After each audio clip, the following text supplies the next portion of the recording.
Contra la usura y por una deuda justa. Bajo esa consigna, Cabildo Abierto lanzó la semana pasada una campaña de recolección de firmas para convocar a un plebiscito de reforma constitucional que habilite la reestructuración de deudas personales y establezca además nuevos topes a la usura. Esta iniciativa, que se sometería a consulta popular en las próximas elecciones nacionales, busca darle solución a cientos de miles de uruguayos sobreendeudados. Ustedes saben, en este periodo de gobierno, Cabildo Abierto presentó 2 proyectos de ley en esta materia, pero como ninguno tuvo apoyo en el Parlamento, ahora los liderados por Guido Manini Ríos optaron por una reforma constitucional. El texto de la reforma propone que corresponde al Parlamento determinar por ley el límite máximo de la tasa de interés a cobrar por las obligaciones por todo concepto, incluido tasas de interés compensatorio y moratorio, comisiones, reajustes y cualquier otro gasto adicional. Esta ley, dice la papeleta, deberá ser aprobada con una mayoría especial de 2/3 del total de componentes de cada una de las cámaras. Pero mientras no entre en vigor esa nueva ley, la reforma fija el interés máximo por todo concepto en una tasa efectiva anual del 30% sobre los montos convertidos a unidades indexadas.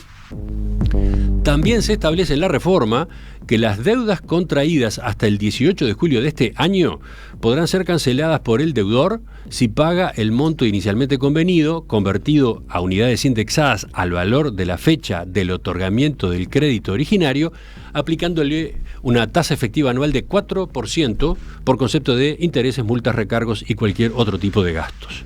A ese monto, aclara, se le descontarán los pagos ya efectuados por el deudor por todo concepto convertidos a unidades indexadas. Al igual que lo que pasó con los proyectos de ley de Cabildo, esta propuesta de reforma constitucional es resistida por el oficialismo, también por la oposición, y recibe críticas del sistema financiero, donde se entiende que produciría una retracción en el mercado de crédito. ¿Qué responden desde Cabildo Abierto? ¿Qué implicancias tendría esta reforma sobre la economía y el mercado de crédito?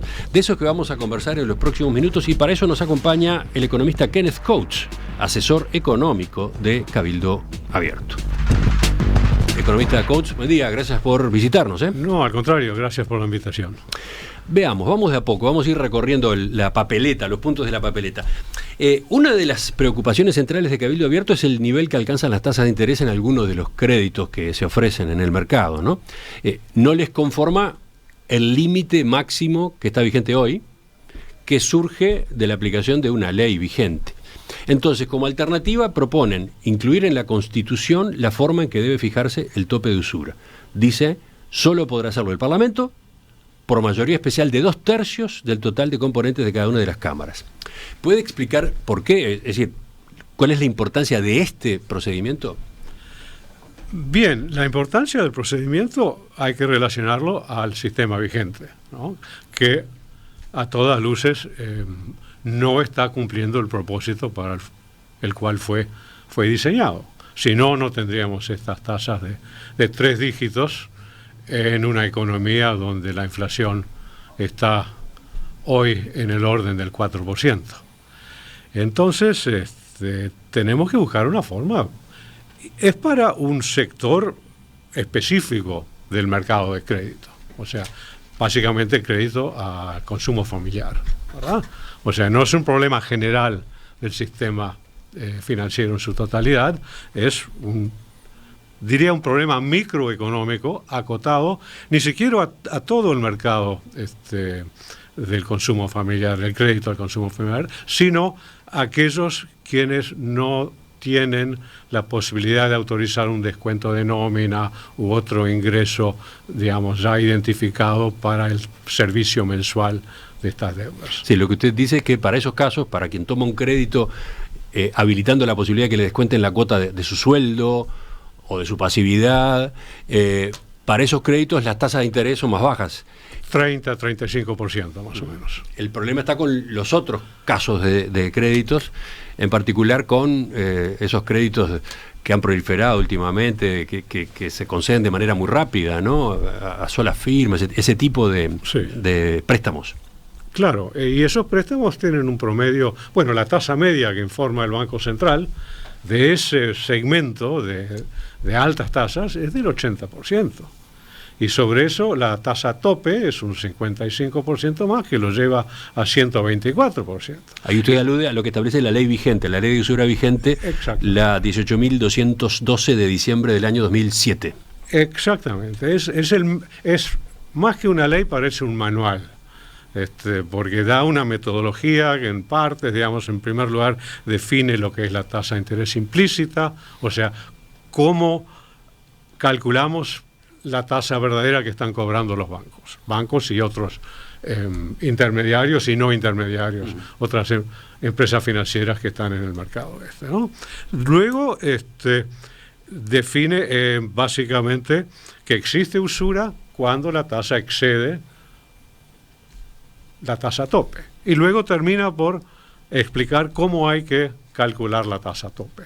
Y ahí, en el cálculo de la tasa tope, y en el cálculo de la tasa media, que es la base de todo, entra la propia industria prestamista. O sea, ellos son los que reportan al Banco Central las tasas a las cuales están prestando, ¿no? Y en función de eso, el Banco Central calcula la tasa media y anuncia los topes y las tasas de mora. O sea que la materia prima de todo esto es información que los prestamistas le dan al Banco Central. Lo cual creo que es en primer lugar, una situación que se presta para un conflicto de interés. Es como quien va subiendo una escalera y el techo va subiendo a la medida que uno sube la escalera. O sea, porque si ellos ponen tasas altas y reportan tasas altas, entonces va a ser más alta la tasa de tope y la tasa de mora, lo cual a su vez fomenta mayor morosidad, lo cual luego, digamos, se traduce nuevamente en una espiral de competencia entre el techo y la tasa tope. Entonces, a ustedes no les conforma ese mecanismo previsto en la ley vigente. Pues no es básicamente un tema de que conforme, no, es que a todas luces no está cumpliendo su función. Ahora, en la reforma constitucional que se está firmando, lo que se establece es esto: artículo primero, modifícase el artículo 52 de la Constitución de la República, el que habla de usura, el que quedará redactado de la siguiente forma: prohíbese la usura, es de orden público la ley que señale el límite máximo al interés de las obligaciones, la cual deberá ser aprobada con el voto de los 2/3 del total de componentes de cada una de las cámaras. La ley determinará el interés máximo permitido por todo concepto, incluido tasas de interés compensatorio y moratorio, comisiones, reajustes y cualquier otro gasto adicional. Y ello se aplicará a todo tipo de obligaciones, incluidas las correspondientes al pago de facilidades o infracciones exigibles por el Estado, entes autónomos, servicios descentralizados, gobiernos departamentales, personas públicas de derecho privado y organismos paraestatales. Esto es lo que dice el texto. No incluye una forma de legislar a propósito de la usura. Dice que será una ley la que determine la usura y que esa ley tiene que salir por 2/3. Bueno, pero eso ya está en la Constitución, eso no viene de ahora. O sea, en la Constitución dice, prohíbese la usura, sí, directamente. Es de orden público la ley que señale límite máximo al interés de los préstamos.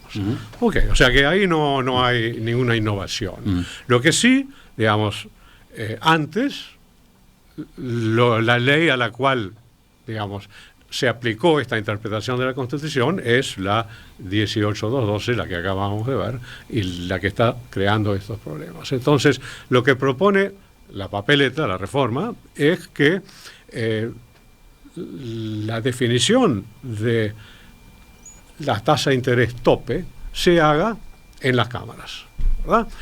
Y por una mayoría muy exigente. Por una mayoría de 2/3, sí. Que no es la de hoy. Hoy no. Esa ley que estamos mencionando no salió por 2/3. Supongo que salió por mayoría.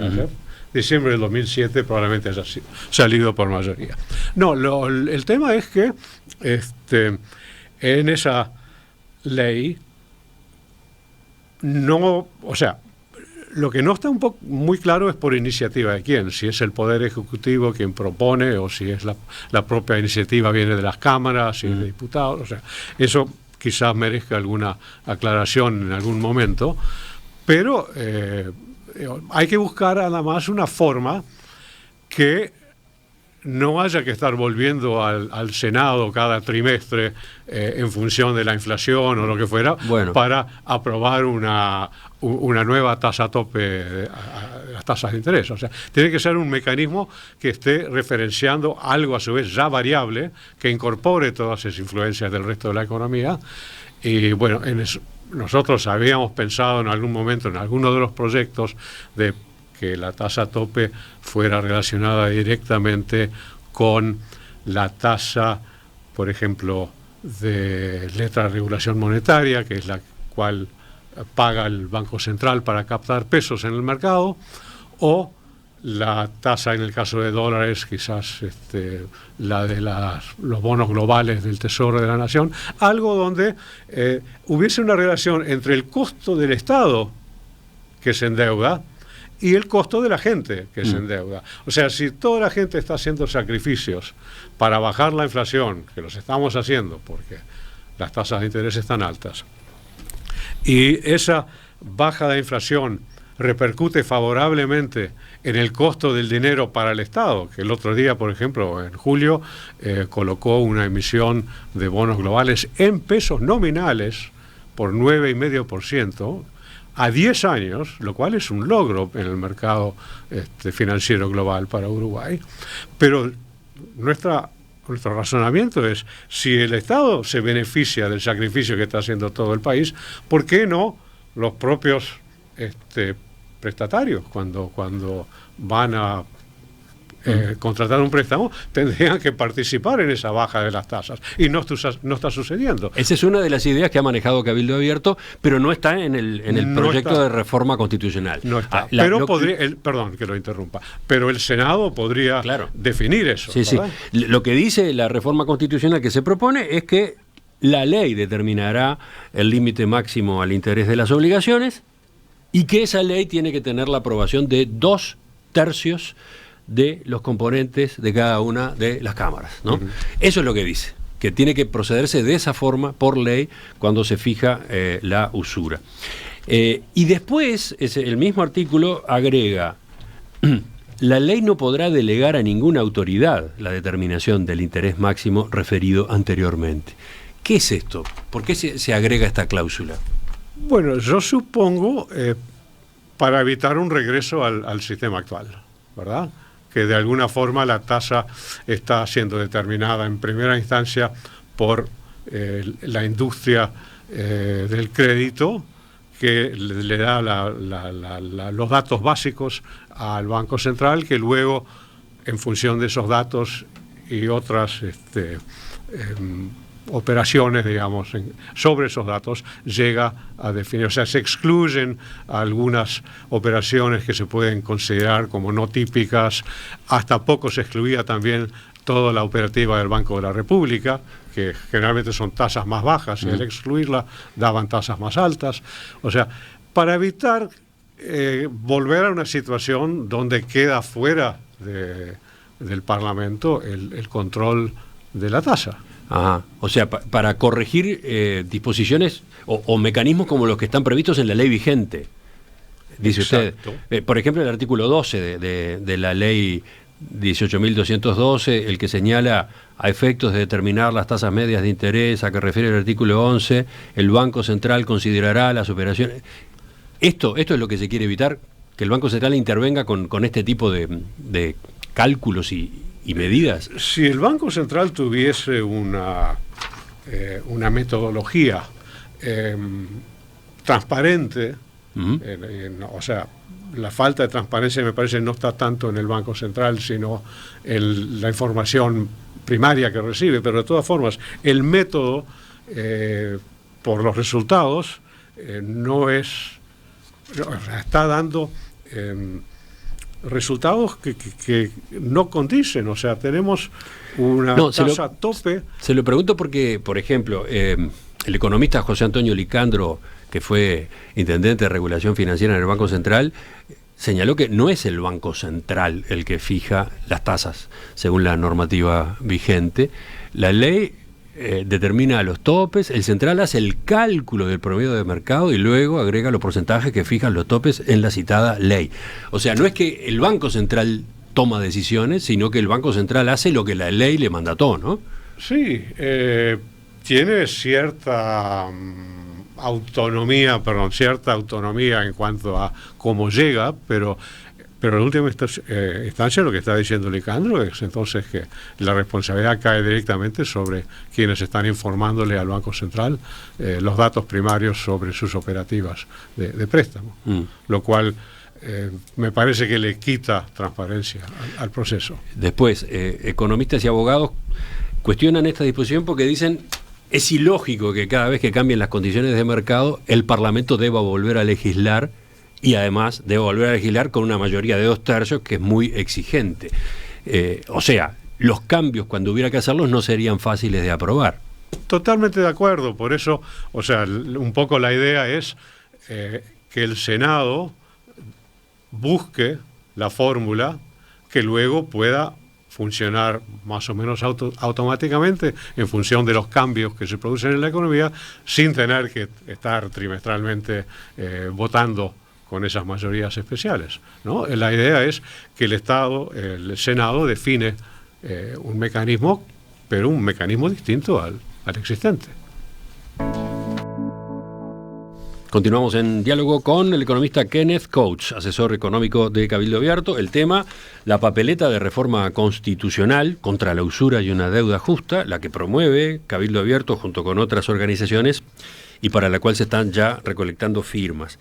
Veíamos lo que establece la reforma en el artículo 1, pero claro, a la espera de que se vote en el Parlamento una nueva ley de usura, con el procedimiento previsto en el artículo 1, en el artículo 2 se introducen disposiciones transitorias, disposiciones que entran en vigor en principio el 1 de enero de 2025, ¿no? Asumiendo que la reforma se aprueba en el plebiscito junto con las elecciones nacionales, hay disposiciones que ya entran en vigor el 1 de enero de 2025. Y ahí se abre otro frente de polémica, porque una de esas disposiciones fija el interés máximo por todo concepto en una tasa efectiva anual de 30% sobre los montos convertidos a unidades indexadas.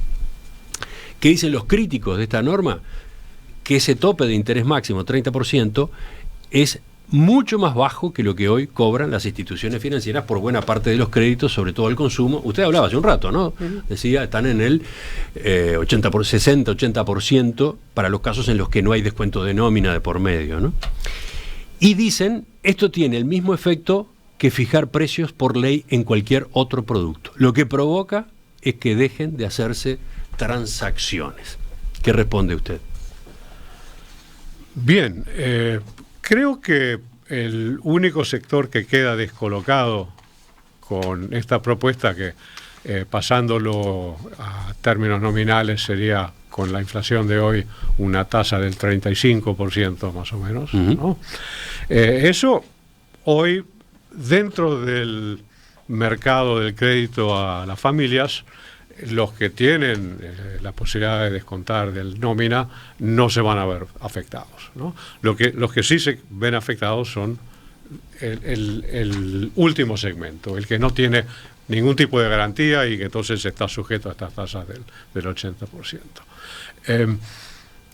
Bueno. Hacia ese segmento del mercado de créditos es que se dirige esta tasa de usura que se fija transitoriamente. Sí, claro, creo que la palabra operativa ahí es provisoriamente. Obviamente no es una situación que uno quiera que se prolongue demasiado. Pero puede llegar a prolongarse eternamente, porque en la medida que la propia reforma dice que para fijar la tasa de usura se requiere una ley por 2/3, no es fácil ese acuerdo, ¿no? Es posible, es posible. Entonces, esta tasa, la transitoria, la provisoria, puede llegar a quedar. Podría, y bueno, meses, y se quedara, estaría de alguna forma, sí, poniendo un techo bajo a este segmento que enfrenta, digamos, los problemas más graves en cuanto a endeudamiento. sería una situación donde podría verse, digamos, una contracción de ese segmento, que es un segmento pequeño, digamos, y de todas formas es gente que hoy no está accediendo al crédito, en su gran mayoría. O sea que... Para ver, dicen quienes critican esta tasa que se fija acá, usted decía, llevada a pesos sería del 35-37%, ¿no? Sí. Si se mira los balances de las empresas financieras, se notará que si las tasas bajan de 60-70% a 37%, las empresas pasan a perder dinero. Es decir, que ese tope es incompatible con el otorgamiento de nuevos créditos. Al día siguiente de la aprobación, no habría más oferta de este tipo de créditos. Pues probablemente bajaría la oferta en función de no poder prestar a tasas del 80%. Pero nos tenemos que preguntar en el fondo, ¿es justo prestar a una tasa que es 20 veces la tasa de inflación? ¿Eso le están haciendo un favor a alguien prestándole a esa tasa o lo están condenando automáticamente al incumplimiento? Acá cito a otro colega suyo, Nicolás Sichevsky de CPA Ferrer, dijo: no hay ningún tipo de evidencia de que el crédito a segmentos de bajos ingresos sea caro. Es decir, no hay evidencia de que sea caro porque hay una rentabilidad alta en las empresas. Al contrario, dijo, los costos de gestión y seguimiento de los créditos no suelen variar según el monto del crédito, por lo que, para que las instituciones financieras otorguen créditos de bajo monto, por ejemplo de 50.000 pesos, la tasa de interés debe compensar esos costos. A su vez, el riesgo de impago de esos créditos suele ser elevado, por lo que la tasa debe reflejar ese riesgo. Si la tasa de interés se limita a 30% en UI, que es lo que propone Cabildo Abierto, es altamente probable que desaparezca la mayoría de estos créditos. O sea, ahí aparece la explicación de por qué se estaría cobrando esas tasas altas, entre comillas, de 60-70%. Yo digo, soy bastante escéptico en cuanto a que sea necesario una tasa tan alta para que sea rentable esa operativa para los bancos, salvo que estén prestando a, digamos, gente que tiene muy poca posibilidad. O sea, hay cierta responsabilidad que tiene que haber por parte del prestamista también, ¿no? Prestar a una tasa de ese nivel, a 3 cifras, por ejemplo, que es hoy la tasa tope para este segmento del mercado, digamos, que tiene una tasa tope del 124% y una tasa mora del 144%, de alguna forma, digamos, la distancia con el resto del sistema es enorme. Y me parece que no el argumento de que enfrentan costos de elaboración, de costos de preparación. Hoy en día básicamente es apretar un botón, consultar en Equifax o en cualquier otro buró de crédito si hay antecedentes, buscar en la central de riesgos del BCU si hay antecedentes, y bueno, si uno encuentra antecedentes negativos y decide prestar igual y piensa que para aceptar ese riesgo tiene que usar una tasa de 3 dígitos, pues me parece que es un riesgo que el que asume tiene que vivir con ese riesgo, ¿no? Está bien, pero entiendo por dónde va su argumentación. Ahora, sobre la posibilidad entonces de que se retraiga esa oferta de crédito, de que para esos segmentos de personas, segmentos de la población, no termine habiendo crédito, porque la solución es para ellos, para estas personas, es el crédito caro, entre comillas, y no hay otro. Bueno, ese es otro tema, ¿no? Pero primero yo creo que enfatizar que estamos hablando de una situación hipotética en el caso de que haya un provisoriato de la cláusula del 30% en UI. O sea, la idea es que el Senado rápidamente, en los plazos típicos, digamos, para algo así, fije cómo se va a calcular la tasa tope definitiva. Sí, pero esta reforma se aprobaría, entre comillas, el 31 de octubre de 2024. ¿Cuándo sesionaría? ¿Tendría que sesionar el Parlamento en el verano, ahí en la transición, para votar una nueva ley de usura, dice usted? Mire, yo lo que he visto es que estos temas, digamos, de tiempo y forma, siempre tienen cierta elasticidad y siempre va a haber alguien que va, de alguna forma, a encontrar una solución para que o se tome una decisión en forma rápida o de alguna forma se suspenda los efectos hasta que el Senado esté en una condición posible de ponerlo, ¿no? Enseguida, después de esta pausa, le propongo que continuemos repasando los puntos que incluye la reforma constitucional que impulsa Cabildo Abierto, porque todavía no hemos dicho nada de otra disposición transitoria, la que establece la posibilidad de reestructura de las deudas de las personas que tienen créditos pendientes al 18 de julio del 2023. Cabildo Abierto inició la semana pasada la campaña de recolección de firmas para convocar a un plebiscito de reforma constitucional que habilite la reestructuración de deudas personales, pero además establezca nuevos topes a la usura. ¿Qué dice la papeleta? ¿Cuáles son sus disposiciones? ¿Cómo se responde desde Cabildo Abierto a las objeciones que ya han surgido, tanto dentro del oficialismo como en la oposición? Estamos conversando esta mañana con Kenneth Coates, doctor en Economía por la Universidad de Stanford, docente de Economía en la Facultad de Ciencias Empresariales y Economía de la Universidad de Montevideo, asesor económico de Cabildo Abierto. Vayamos, economista Coates, a la segunda disposición transitoria prevista en la papeleta, a la que permite la reestructura de deudas de personas.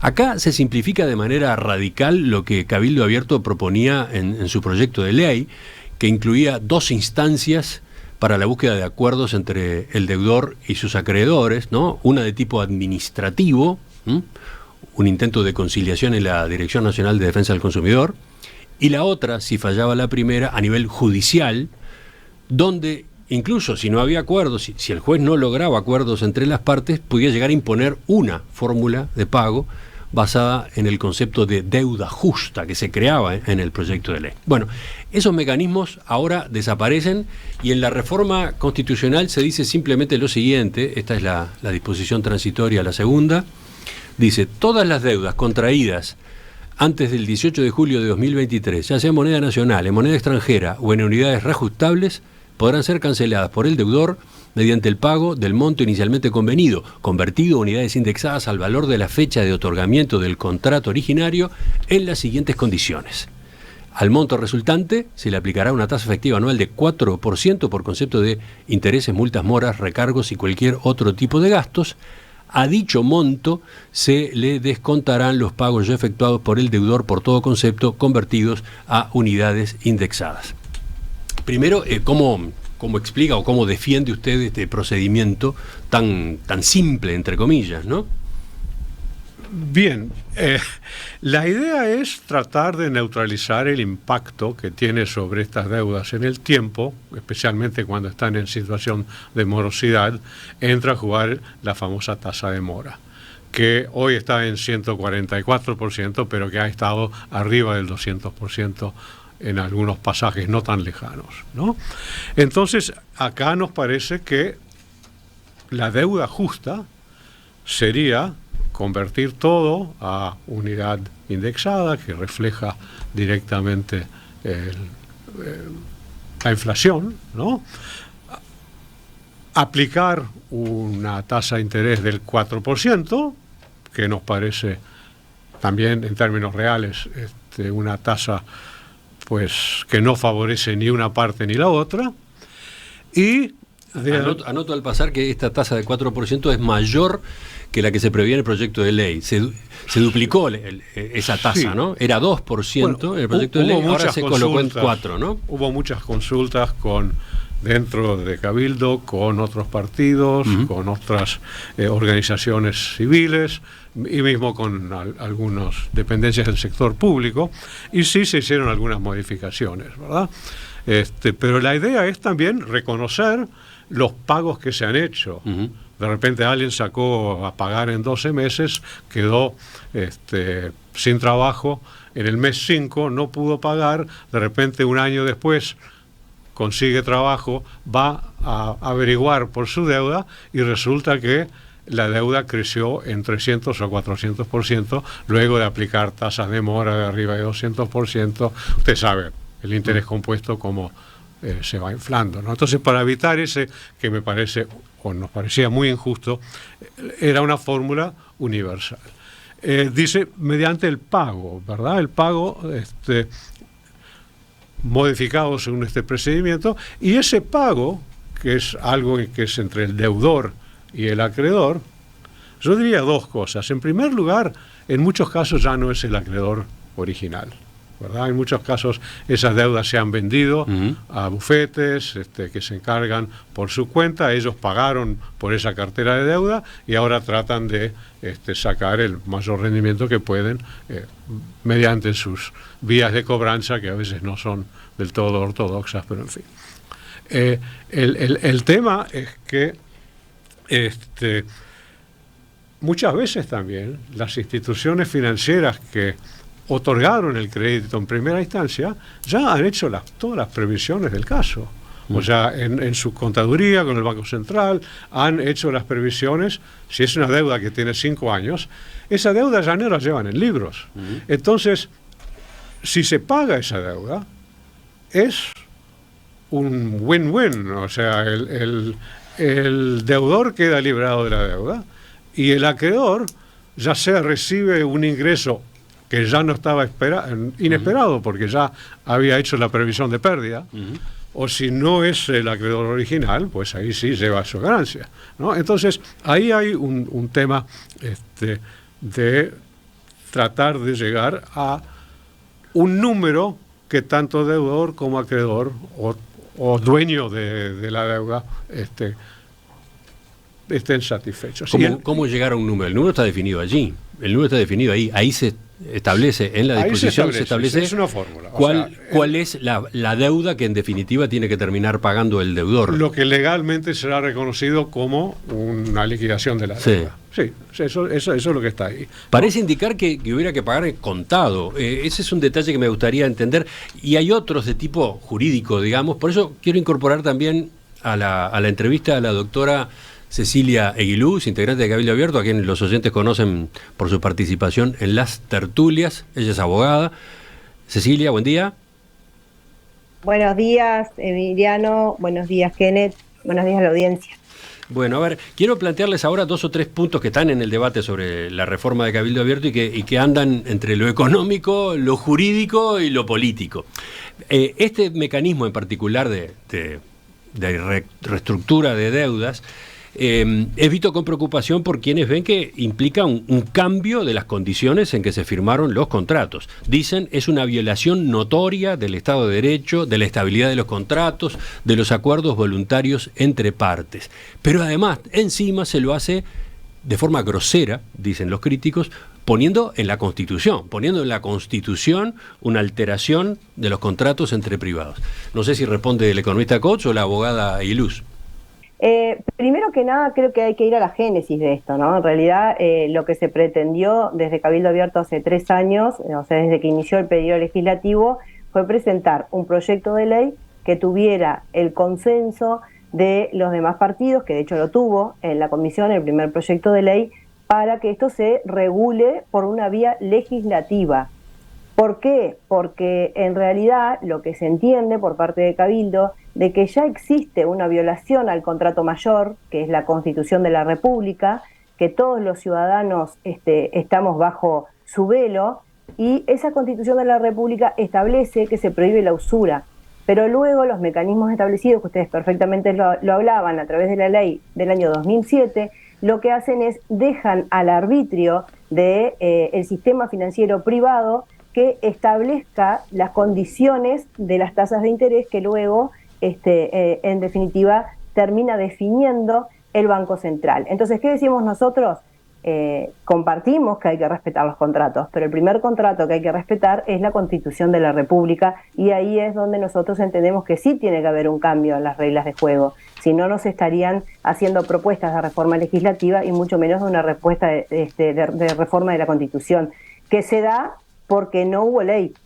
O sea, este plebiscito no fue la primera alternativa ni la primera herramienta que se buscó. La primera herramienta fue justamente una reforma legislativa. Ahora, yendo concretamente a este mecanismo para que el deudor salde su deuda y el cuestionamiento que recibe, ¿cuál es la respuesta?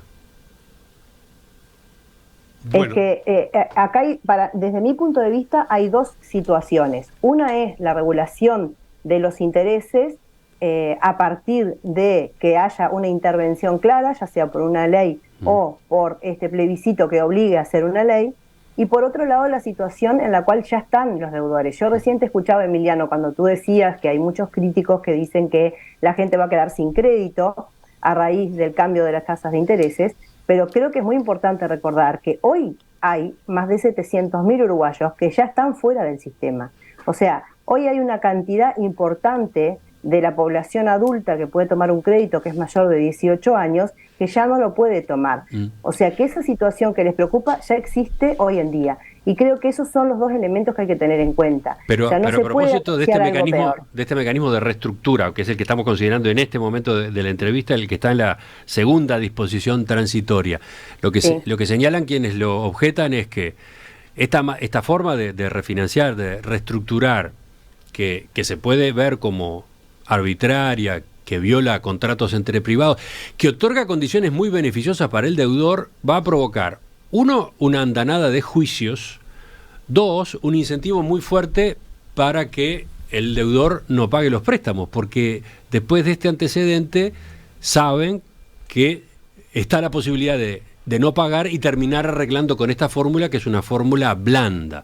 ¿Qué dicen ustedes a esas consecuencias posibles? Bueno, yo diría lo siguiente. Primero, que en los hogares uruguayos se le otorga una importancia sumamente importante a mantener la calidad de buen acreedor, y nadie va a poner en riesgo esa imagen si ya la tiene. O sea que este argumento de que haya una especie de relajamiento moral en la población como resultado de un acuerdo que beneficia a ambas partes, este acuerdo. Yo creo que muchos de los prestatarios o dueños de documentos que los acrediten como acreedores de los prestatarios, muchos de ellos estarían muy satisfechos con cobrar esta deuda justa. Si hoy no están cobrando nada o muy poco, esto los pone de vuelta, como les digo, en punto cero. Ya es una situación donde ambas partes ganan. Usted tenía una pregunta antes acerca si era al contado. Sí, yo dije al pasar que la redacción tal cual está me hace dudar si cabe la posibilidad de pagar esa deuda de esta manera en cuotas. No está dicho, ¿no? Parecería indicar que se requiere un pago contado. Dice pago, básicamente. Sí. Serán canceladas por el deudor mediante el pago del monto inicialmente convenido, después con todas las alteraciones sugeridas, impuestas, ¿no? O sea que pago no en sí mismo no está diciendo ni al contado ni en cuotas. Nosotros siempre... Bien, pero en el proyecto de ley de Cabildo Abierto siempre se hablaba de generar un plan de pagos, que en la medida de lo posible tenía que ser avalado por un acuerdo entre el deudor y una mayoría de los acreedores, y si no era incluso impuesto por un juez, pero se hablaba de planes de pagos. Acá no se habla de eso. No queda excluido por este texto. Usted dice que no queda excluido. No queda excluido. Bien. Yo entiendo lo mismo, que no solo que no queda excluido, sino que en realidad esta disposición transitoria que se agrega en la iniciativa de reforma constitucional, lo que plantea desde mi punto de vista es, en forma concreta, lo que se establecía en el proyecto de ley de reestructura de deudas. ¿Cuál es la situación? Primero, no es para todo el universo de deudores, es para los que están anteriores al 18 de julio del año 2023. Y también tiene un tope económico, ¿no? Que lo da la segunda, 200.000 unidades indexadas, que lo da la segunda parte de esa misma disposición transitoria.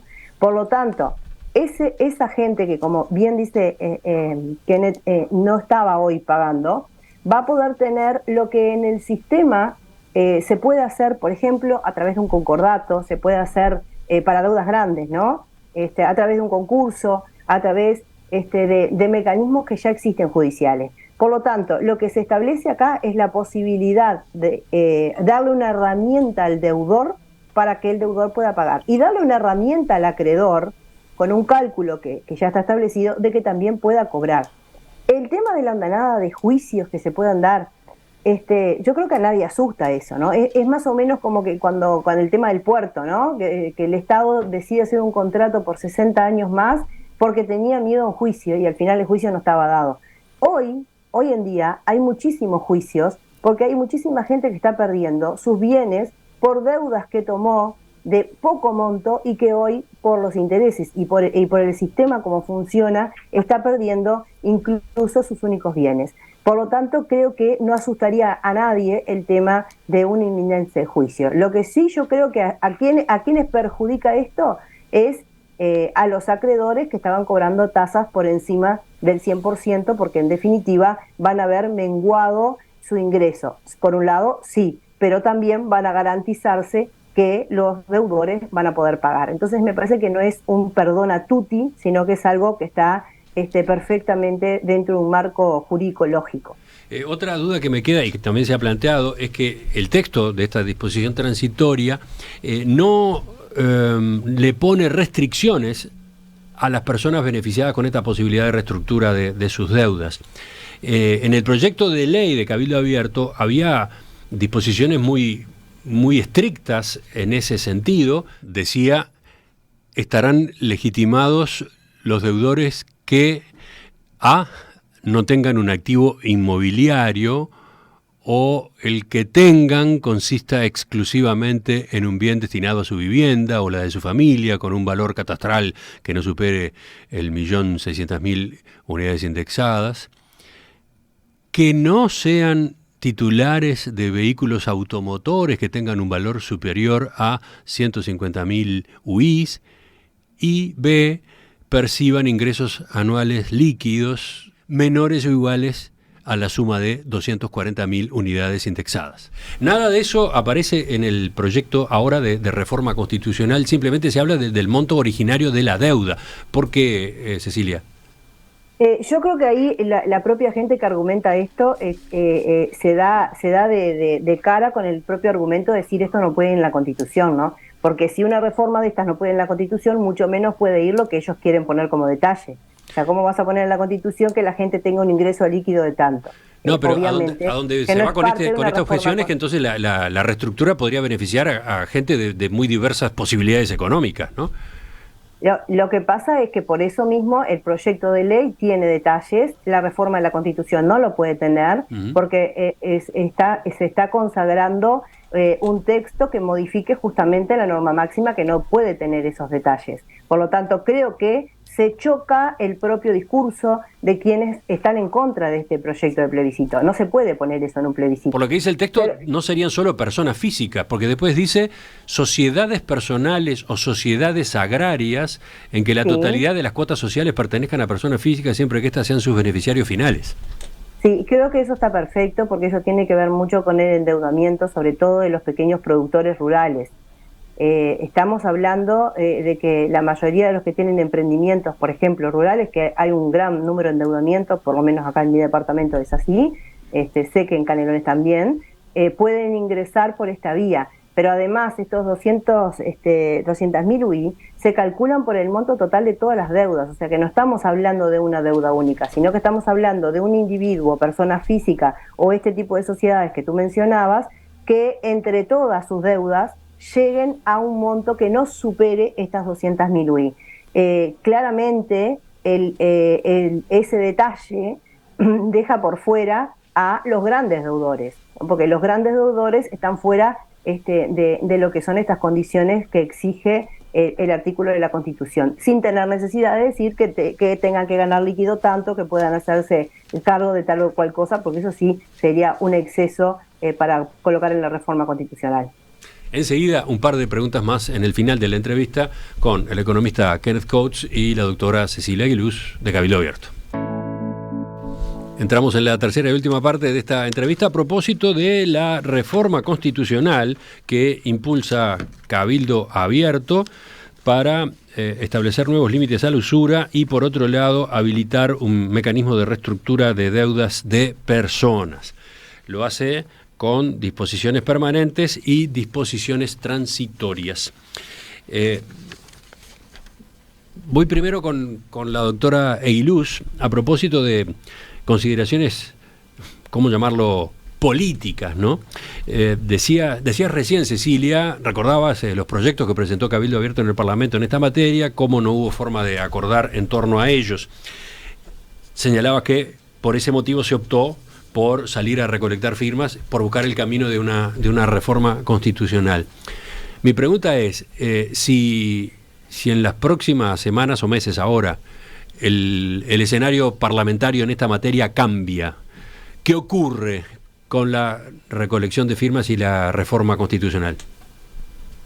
Bueno, esto ya lo ha manifestado varias veces el senador Guido Manini Ríos, que ellos van a seguir trabajando en intentar conseguir consensos para el proyecto de ley, ya sea con este nuevo proyecto sustitutivo que se presentó a principio de año, como también con otros proyectos que puedan presentar los otros partidos. Por lo tanto, de surgir una ley previa a el plebiscito y que tenga un acuerdo de todos los partidos y que contemple especialmente la situación de los deudores, porque yo creo que acá hay una cuestión de enfoque. O sea, todos los críticos a este proyecto tienen un enfoque en la posición de los acreedores, o sea, de los prestamistas. El proyecto de ley y este plebiscito y esta recolección de firmas para un plebiscito tiene un enfoque desde el deudor y desde el sistema social, porque esto no es solamente para nosotros un tema económico, sino que es un tema social y es un tema de salud mental.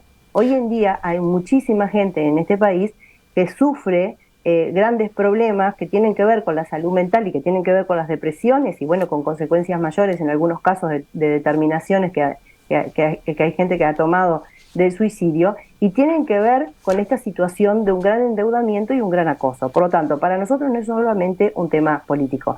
Si hay un acuerdo que contemple esta situación de cambio de reglas, porque sí, es verdad, lo que se propone es un cambio de reglas, en realidad sería mucho mejor porque se obtendría desde el punto de vista legislativo, quedaría sin efecto. ¿Se dejaría sin efecto la recolección de firmas? ¿Se pararía una recolección de firmas?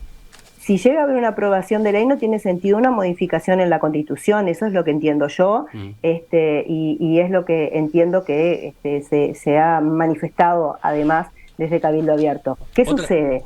Si no se inicia la recolección como se inició, que hoy ya hay 233 equipos en calle trabajando, más de 600 personas, en realidad tampoco se esfuerza al sistema político, que no tiene interés en reformar esto, a que trabaje en reforzarlo, y en solucionarlo. Y si es no un mecanismo de presión, entonces.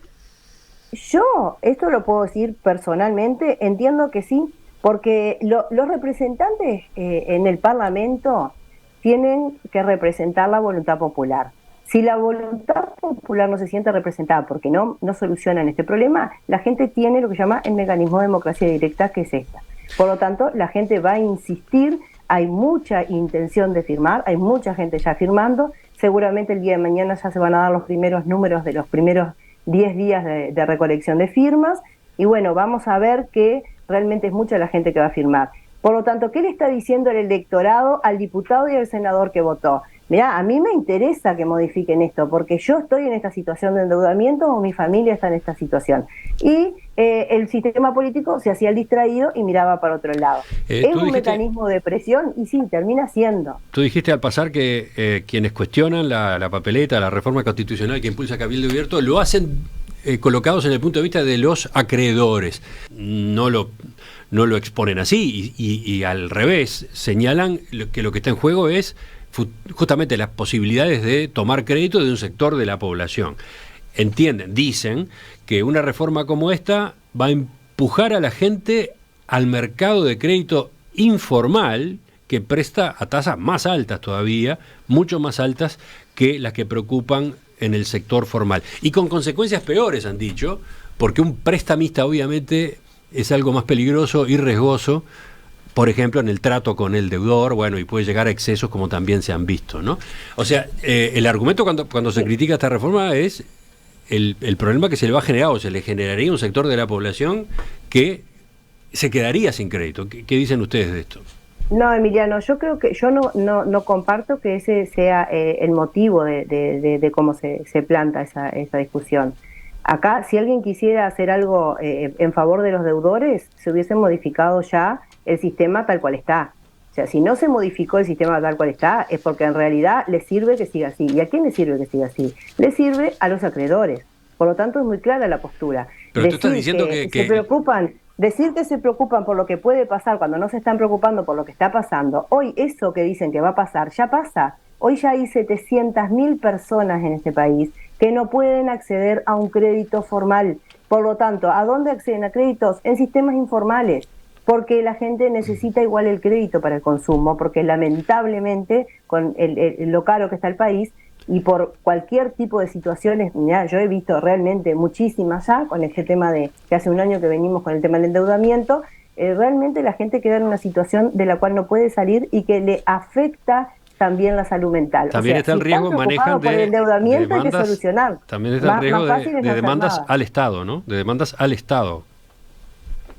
El riesgo de demandas al Estado siempre existe, ¿no? No solamente por esto, sino por falta de servicio de lo que sea. Por lo tanto, yo no creo que sea el mayor problema el riesgo de demanda del Estado. Porque, ¿cuál sería el riesgo de demanda del Estado? El Estado lo que tiene que hacer es cumplir con la Constitución. ¿Y qué dice la Constitución? Prohíbase la usura. Por lo tanto, hay que darle un marco a eso, porque si no, seguimos en un sistema donde todo el mundo parece preocupado, pero nadie parece ocupado en hacer las cosas. Lo último, economista coach, sobre esto mismo, sus comentarios.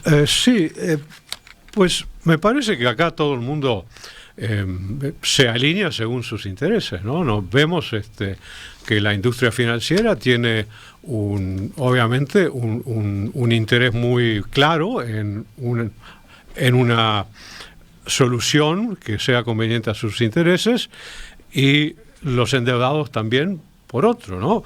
El pintar un escenario hipotético, apocalíptico, de que se vaya a, de alguna forma,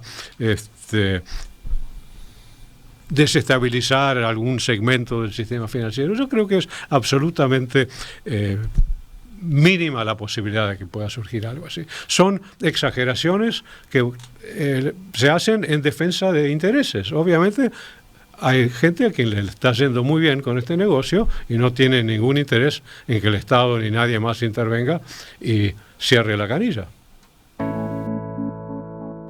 Kenneth Coates, economista, Cecilia Eguiluz, abogada, ambos integrantes de Cabildo Abierto, asesores en la reforma constitucional para la cual ahora se está recolectando firmas. Les agradezco a ambos la participación hoy en Perspectiva. Muchas gracias, Emiliano. Gracias a usted, Emiliano. La discusión continúa.